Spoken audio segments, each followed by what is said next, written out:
Well, hello, everybody. Welcome back to another episode of the Smart HVAC Marketing Podcast. My name is Eric Thomas. I am the host of this show. I hope everybody had a great Labor Day weekend. If you're listening to this, it's probably been a couple weeks after Labor Day weekend. So I hope that you had a great Labor Day weekend, and I hope that your first few weeks back to work have been great, and you are beginning to prepare for wintertime, which is fastly approaching. You know, right now we're kind of hitting that shoulder season, at least here in Virginia, where it's starting to cool off a little bit. We're not seeing so much AC repair jobs coming in, but we're beginning to see people begin doing furnace tune-ups and stuff like that, preparing for the cold. And so I think this will be a perfect guest for us to have in regards to cold, because today we are joined by Derek Jackson from Wardlaw Heating and Cooling, which is located up in Canada. Derek, how are you doing? I'm doing great. Thank you. Thanks for having me. Absolutely. So, Derek, why don't you go ahead and introduce yourself for all of our listeners out there and tell them a little bit more about Wardlaw Heating and Cooling? For sure. Thank you. So I'm Derek Jackson. I work here at Wardlaw Heating and Cooling in Sault Ste. Marie, Ontario. I oversee a lot of our office side of things, mainly sales and marketing. I also do human resources and health and safety. I'm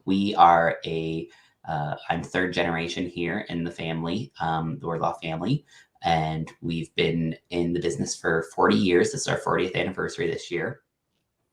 We've had a lot of evolution. Started from a fuel delivery company and gas station, and with the market, we developed into service and installations, and now that's our main role here in our community.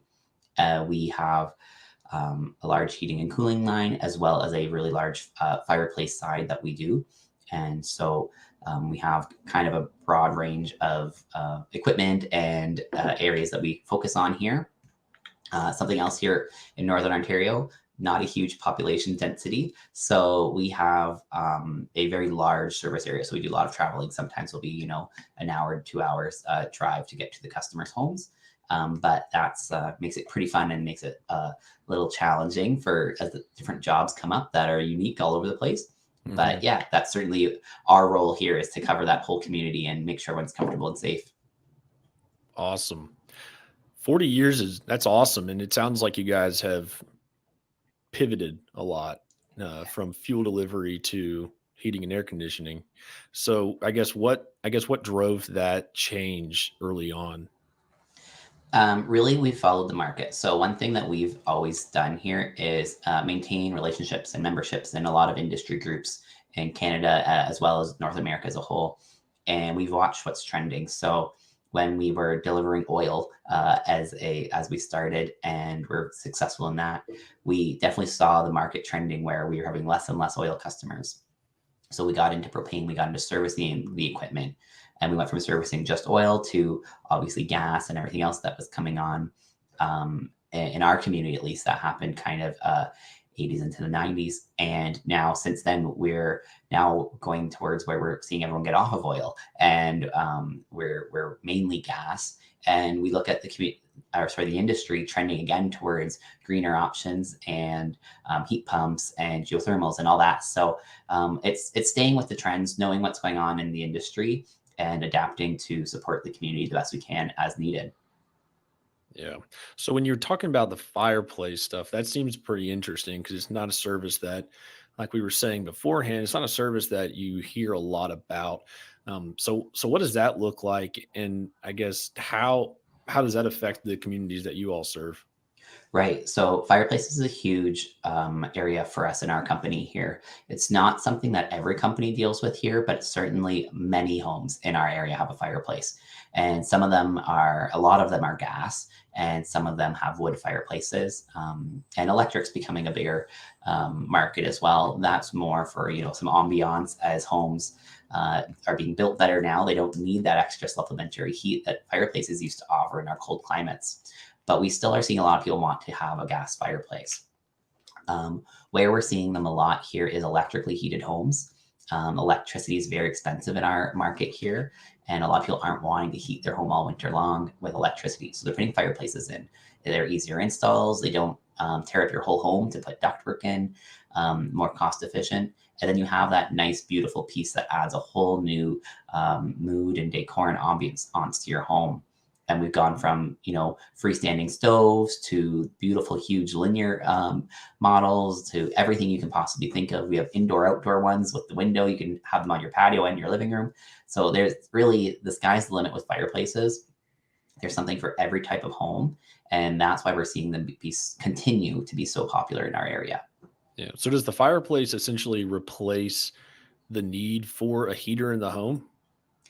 It depends on certain homes. So here in our area, we have a lot of, 1,000 to 2,500 square feet homes. That's kind of the sweet spot for our average here. And so a strong fireplace can heat that whole home. And depending on where it's put, the layout of the home, a lot of people use that. In our area, a home cannot have just a fireplace as its primary heating source. But like I mentioned before, electric baseboards or something, even electric furnace, that can be used. For people who have, say, a gas forced air system, typically it's more efficient to still heat with the forced air system. But a lot of people put a fireplace in their basement to make it more cozy and have that kind of instant heat. And that way you still, like I said, you have the ambience, you have the look. A lot of people in our area plan an entire remodel and decor around having a fireplace. And then you get that coziness with it as well. Yeah. So does it have exhaust like where like a traditional, I guess, like wood burning stove would have some type of chimney, obviously. Does it require a chimney? Yeah, so there's all different options now. We have different fireplaces that are chimney vented. We can actually take masonry fire inserts and put a gas insert right into there and use the existing system. Might require a new liner or something, but we can do all of that. That's no worries. And then we have direct vent that are going to go right out your wall. If you put it in your basement, we just go up and out and have a subtle exhaust and intake, just as your high efficient gas furnace would. Yeah. So when we're talking about marketing in particular, because you're saying you do marketing and sales for them, Yes. what are some ways that Wardlaw has really utilized marketing in the past to grow the business as it's shaped and shifted over the years? Well, it's funny that we talk about fireplaces because we often say fireplaces are the kind of the sexy item in HVAC. Nobody really loves to look at a picture of a furnace or a picture of a heat pump, Yeah. but you can do so much with a really great fireplace install. They're beautiful products and they show huge promise. So by setting ourselves apart by having this really diverse fireplace lineup, we can get into customers' home and then talk to them about their other options, their hot water tanks, their furnaces, their air conditionings. And so it's really about getting in that door. We offer in our community, rental water heaters are a fairly large ticket that a lot of people like to go with. And we are the only company that offers a local option for renting water heaters. So it's about getting in that door, having a diverse lineup, and making sure people know about that diverse lineup. And that's where we've gone from in the past, when we were a fuel delivery, we started doing service. So we could service all of the different equipment and then say, hey, we're here servicing. Why don't we deliver your fuel as well? Or vice versa. And we've really adapted that now in all ways. We're here working on a fireplace. We're here putting in your hot water heater. We're here maintaining your existing equipment. Why don't we do it all? And that's really what it's become about for us. Yeah. Yeah. It's funny you said that about the fireplaces and no one liking to look at pictures of a heat pump because like I see so much in marketing with HVAC companies. They love to show off pictures of the units that they install because to a technician or to someone in the industry, like that's so cool and it looks great. It was a clean install. The equipment looks nice, but like the average homeowner doesn't really care about that. So It's what they would much rather align with is comfort and relaxing and enjoying your home. And I can definitely see where, imagery of a fireplace or, a nice cozy living room would be more effective than just a picture of a heat pump sitting in the backyard. It's really funny. When I was talking with other contractors about some of their marketing solutions and everything, and we were all commenting on pictures of new installs versus old installs, or what a not great system looked like versus what we installed, and how clean and everything looked. And we realized, who really appreciates that? Only us, not the customers. And so, yeah, we do try to stay away with that. Even if we have those pictures, We want it to be the subtle thing in the background of a happy family that's sitting there comfortable. It's those types of images that really are going to catch people's attention. Yeah. Yeah, that's something that I've seen a lot of people do pretty well when it comes to like generator Yes. installs, like whole house standby generators, because like you see a family watching a movie and there's a storm going on in the background.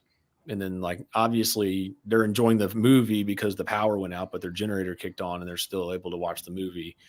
So it kind of it shows you what you can actually do with it, or like you can help the customer envision, what their life may be like if they have this $10,000 generator installed at their house, or however much it may cost. That's right. We want to really look at customers are buying a product from us, but that product is going to lead to the solutions in their home, keeping them comfortable, keep them healthy, safe, adding to more efficiency and cost savings on their utilities. And that's kind of the story we want to tell. So it's not just about that photo, it's the experience, or that equipment. It's the experience they're going to have for hopefully the next 10, 15 years with that equipment. Mm-hmm. So what's the climate like up there? It's fall all of a sudden. It happened real fast here. So we always say as soon as Labor Day hits, it becomes heating season in our industry and our phones go wild. And this year was certainly no exception. So it's so I'm going to talk degrees Celsius here, so I apologize. But we had a beautiful summer here of 30 to 40 degrees Celsius, which is quite warm here. And we can go down to 20 to 30 below zero in the winter time. So we have a big swing in temperature here. So that's why it's so important to have your home set up nice. You need air conditioning in the summer to stay comfortable, and you certainly need a efficient and dependable heat source. And as I said, many places here want multiple heat sources. We have a lot of rural customers.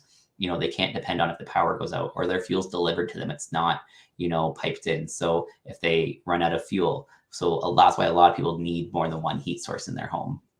Yeah. For those of you listening who are like me and are completely incapable of doing Celsius to Fahrenheit in your head, -20 Celsius is -4 Fahrenheit. So that's pretty cold. That sounds like freezing cold, honestly. Yes. So do you guys, and like you said earlier, you guys have to travel sometimes an hour or two to a customer's home. So what's that like if the roads are sleek or icy or snowy? Well, we make sure, we have to keep a dependable fleet going, that's for sure, to make sure we can get through snow and sleet. We do a lot of safety training and discussion on driving in winter and rain and ice. And then we have the polar opposite, where some in the summertime we're boating in on a customer's boat to a property or something. So we definitely see all sides of it. Probably our biggest challenges is snowstorms that are really severe, that we see them where they sometimes can knock out power with ice being on lines or weighing down trees. That only happens rarely, maybe once or twice a year. We had, I believe it was 2 years ago, we had a real severe winter. It came all at once within a couple days, and we actually had to pull for a few hours. We had to pull our crews off the road because it just wasn't safe, and we had to allow for our maintenance crews to go out there and clear the roads. Luckily, that's something we're used to in our community, and we have amazing people that keep our highways and our roads clear. So we managed to deal with it pretty smoothly. I want to back up for a second because I feel like I just heard you say something about boating, like with a boat to someone's Yes. house. Is that correct? Yes, we do have customers who have boat access only. Some people live on an island, or the roads are only on one side of the lake, not the other. And so we do definitely have boat access customers, and it's kind of nice. You just have to leave a little bit of extra time for travel, but we can pack our tools in the boat with them. And typically, the customers has a boat, obviously, so they'll pick you up when you drive out there. So it's pretty neat. We certainly get to see all sides of things here. So do you all pack the equipment on the boat? Like, do you just go casually boating across the lake with a heat pump in the boat? We do what we have to do. That's for sure. So That's a awesome. lot of times, customers in those areas are pretty self-sufficient, and they'll have equipment that they work on their own, or that they'll set up on their own, or bring and do a lot of the grunt work, and then we'll show up and finish things off. But not always. And a lot of times, if they run out of heat, they're not always there to fix it. So, or if there's a breakdown and they have to call and have somebody come repair. So grab your tool bag and hop in the boat. Do you all have company boats? No, it is customer has to supply the boat. I was about to say that'd be really cool if you guys had like wrapped boats like you did your vans or something. That would be amazing. And that's something maybe in the future we'll have to look into. Yeah. I feel like if it were me and I was a technician and I knew I was going to like a boathouse, I would be half tempted to like take a fishing pole with me and like go fishing on my way to the house. Yeah, I think it'd be, if you finish your day out at a location like that, why not spend an extra few hours, right? Yeah. That's cool. I've never heard that before on the show about, anyone having to actually like ride on a boat to a customer's home. It's very unique. It's like I said, that's part of what we really try to do is be all encompassing. And, we don't want to have to send customers away. We don't want to say no. So we've really looked at our area, our demographic, and again, the outside areas that don't have a lot of service options. We really looked at what we can do to have a mutually beneficial relationship in those communities. And there was a need, and we figured out how to work with it. Yeah. So are you all the only company in your area that does that? I don't want to say we're 100% the only, but we're definitely one of few. That's cool. Yeah.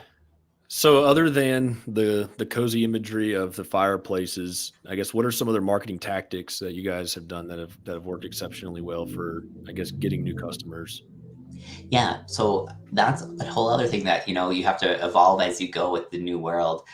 So back when a billboard and phone book was your main advertising, now we have our social medias, and we've redone our website, and we have all that, your Google and everything. We've now are kind of finding our sweet spot with all the whole new world there. I've been with the company just 5 years now, and we've really, really evolved and tested things out and tried different things as we went along. And we've kind of found our niche now with it. So, having newer eye-catching designs on your vehicles, those are moving billboards. You want to have your name and your number. I'm lucky coming into this company where our name is really, really synonymous with the industry. And so a lot of the advertising and just having your name in front of people again, making sure they're not forgetting about you, making sure they know if you're doing something new or you're offering a new product. We do commercials on our local news and our local media here, television commercials, and it's our team and our family and kind of what we do. And again, throwing our name out there again, not necessarily promoting a sale or a product, but promoting, hey, we're still here. This is what we can do to help. So those types of things are great. Something we've recently done that we've had a lot of positive feedback on is we're working with a local news platform, an online news platform, and they're interviewing us monthly, and they're coming up with questions and kind of things that people outside of the industry might not be privy to. So we've recently done an article on how to fix humidity issues within your home and what the importance of that is. And they're coming to us as industry experts and saying, hey, what do we need to know and what can we do to let our readers know? And that's been really, really wonderful for us to come and say, kind of as the experts in the industry, here's what you need to know. And a little bit, here's how we can help with that as well. Yeah, absolutely. Yeah, I've heard from some like varying metrics in regards to like van wraps and exposure that they get, that it can, a single company vehicle could get between 10 to 90,000 views a day, depending on the area that you're in, which is huge. And it just speaks to the importance of making sure that it's wrapped and, has a giant logo on it, or, some form of identification that isn't just a white van with a sticker on the That's side. right. So what do y'all's vans look like? So we're evolving our vans as we go, and we're working on new designs kind of currently, but our colors our logo is red and gold. And so we do use white vans, but we have them completely stripped in red and gold stripe with our giant logo and phone number on it. Previously we listed our services on it, in kind of bullet form, or we had products of our photos of our product on it. And we've completely stripped that away. We realize people aren't sitting there reading a list of what we're doing, and they're not analyzing the photos to figure out what it is. So, we want to keep our name out there. We have our name in giant bold letters, and then our phone number and our website pretty large as well. And it's all with a huge wrap of two large stripes that take up almost the entire van in our colors. The nice part that we've done is we've also moved that all the way around to the back of the van and the front. Previously, I know when I came in here, it was kind of strange for industries to wrap the front of their vehicles. But, you have people looking in their mirror behind you, and you have parking lots, people walking by, or when you're parked in a driveway. So you really want every part of your van to be on brand, no matter how somebody's looking at it and from what angle. Yeah. I saw a van recently that had wrapped the front, and they had done it reversed so that if you looked in your rear view, you could actually read it. That was pretty cool. Yes, so I've seen that. We have not done that yet, but it's something I kind of want to try on a few vehicles and Yeah. see what kind of feedback we get from it. I think it's really neat. And I know some areas, even ambulances and emergency vehicles do that, so that when you see them coming, you know exactly what it is. So Yeah. there's got to be, it's a newer trend in our industry for sure to see people trying that out. But if it works, I'm sure I'm going to jump on board. Yeah. Yeah. I've really gotten, I don't know, I've really been spending a lot of time looking at, different van wraps and stuff online because I feel like we were saying, people are really getting creative with these things, and it's just, they're so bold, and they do even the hood of the van in some instances where, because like you want to be able to like make everyone see your van, no matter if you're working on the third floor of a building and you're looking out the highway and you see a van drive by, then you can see the roof. Yes. And so I've really been kind of like just spending a lot of time, honestly, just looking at it because it excites me to see. And I feel like I learn a lot about the industry and design trends and stuff like that just by seeing what other people do. It's neat, and it's cool to see. I think the biggest part of it is be on brand with your company, have your colors, have your logo, and like we said, all over the entire vehicle, the roof, the Hmm. hood, the back. Don't get fancy with photos, don't get fancy with product, or listing services. Just push your brand. I think a lot of people undervalue the power of simple branding. Yeah, absolutely. So earlier, I heard you mention that you kind of wear a lot of hats around the That's office. It right. seems like, and one of those was HR. Yes. And so, a hot topic we've been covering a lot on the show lately. No pun intended on the hot thing, in regards to fireplaces, but a hot topic we've been talking about here is recruiting. Yes. And how do you find technicians, and how do you keep technicians? And I feel like that's definitely a key element of HR. So, what are some tips that you would give to a listener out there about hiring, retaining, and then even, I guess, firing if you had to? Yeah. So it all goes together in one. Even firing. Firing is an important part because what we've decided in the last couple of years here in our company is that our culture and our internal influence and how people feel about working here is what's most important. And hiring is always going to be hard because every single person in our field, in our area at least, is going to get a job somewhere because we need them. And Hmm. so, and that's most industries right now, but trade specifically. So hiring is always going to be difficult. So once you hire them, you need to keep them. That's what's Hmm. most important. And if you have a bad egg or a toxic personality in there and you're not letting them go because it's hard to hire, well, you're going to lose other people instead. So Hmm. firing is just as important to keeping the volume of people that you need and of workers and team members. So we have in the past, I'll say 5 years, these are things I've worked on since I've been here. We've put in a brand new employee handbook and manual. It lays out all of our policies, all of our everything, and we can go over it. And what that did was take everything from kind of unwritten rules and sporadic, maybe things that didn't all align, and it put it in one easy way of saying, hey, here's everyone's expectations. Here's what we want from a company. Here's what we are guaranteeing you as the company. And put everyone on the same page. We've implemented a wellness program.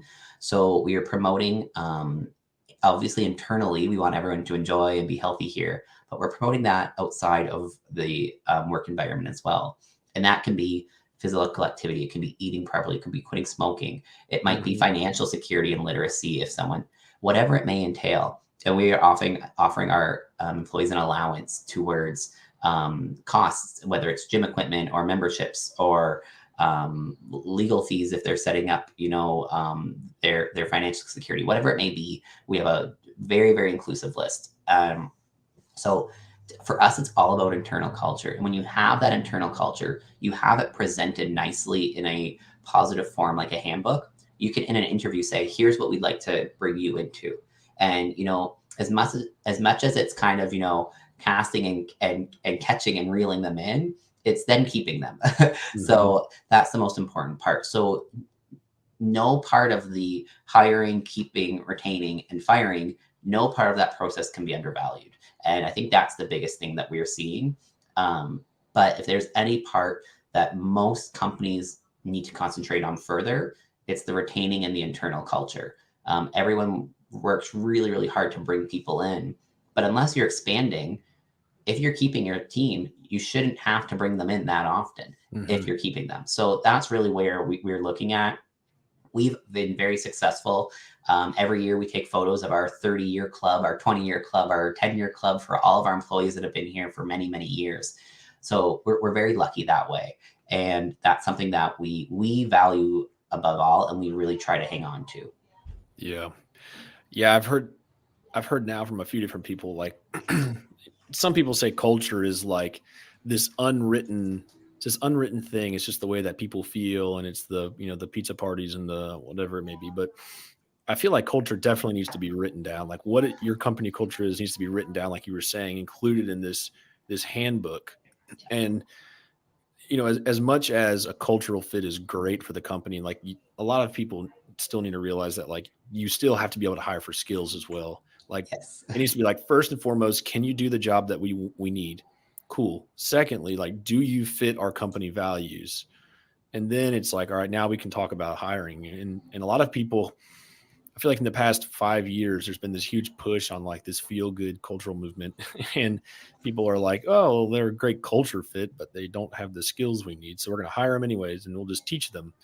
And that's when you end up with, rogue employees doing all kinds of crazy things. So I think it's definitely important to have your culture clearly written down and defined. Yes, I agree. And culture, sure, if your culture is fun and you want to do the parties and stuff like that, that is part of culture.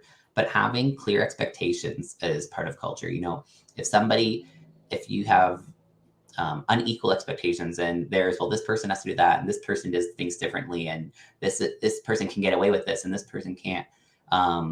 Those lead to poor culture as well. So having actual documented policies and procedures, having an even keel across is very important. So writing things down and documenting is just as important as showing appreciation and having your pizza parties. And like you said, you have to hire people who can do the job and get the job done for your customers that you're servicing. And then there are certain roles where fitting those core values and what builds your company might be slightly more important than others. For example, your comfort advisors, your sales team, your CSRs, the people who are the first and the kind of the face of your company. They are those people externally to your customers, but they are internally as well. So if your management and your leaders within your company are representing those values every day, it's going to trickle through the team. Yeah, absolutely. Yeah. I mean, I think it's pretty important for everyone to have some sort of core values or Absolutely. belief system. And it just it's like a binder. It's kind of what, like you hire and you can fire based on that. And so like, even if your core values are just like, you know, transparency, integrity, like, okay, that's it. But that's okay if that's it. But like, that's it. Like, that's your glue. That's what's holding your morale. It's what's holding your work ethic. That's what's holding everything together. I agree. I think it's important for everyone should be, if they don't know what your core values are, that's okay, because that's going to be more important to some people than to others. But they should also be reminded of it frequently then. Mhm. Um, I know, for example, my background on my desktop is our core values. I want to constantly be reminded when I have to make a decision to base it on those core values. When we're in management meetings, I often say, well, how does this align if we're looking at going this way or this way with what our values are as a company? And it's not something that should be difficult once you get in the practice of this is how we base our decisions. Sometimes, especially when you're upper management, it's easy to get in the habit of making quick sporadic decisions based on, in the moment, what's right and what's wrong. And if that's kind of how you operate, it's going to be based on, is this going to make the customer happy, but maybe not best for the employees, or vice versa, depending on who you're dealing with. But if you get in the habit of, I base my decisions not on an individual, but on the core values of this company, then eventually everyone's going to be satisfied because you're basing it on integrity, honesty, transparency, whatever they may be, and you can't go wrong. Absolutely. Yep. Like we were just saying, it's like when you base it on those things, it's like, it's the glue. It's your reasoning for why you're making a decision versus because it'll just get it over with, or because it'll just make the customer happy and they won't leave us a bad Google review. That's right. So absolutely. I think those are absolutely great tips. So let's hit one last topic here before we wrap it up. This has been a great conversation, Derek. So if there was someone out there listening right now who was struggling to find, I guess, their set of core values, or find, what their culture is going to look like, what's some advice you would give them in creating that? Ask for help. Ask your existing team what they think your company stands for right now. Ask them what they are, what they believe their values are as an employee in the company. And then sit down in a circle, sit with your management team, your leaders, whoever it may be, and work it out and say, here's what we look at right now. And you'll probably be shocked. You'll probably have something great to work off of. And if you're in a changing period or you're adjusting and there's somewhere you want to go, then say, okay, well, this is what we need to concentrate on to get there. And that's how you can look at building your core values. Our number one core value is safety here.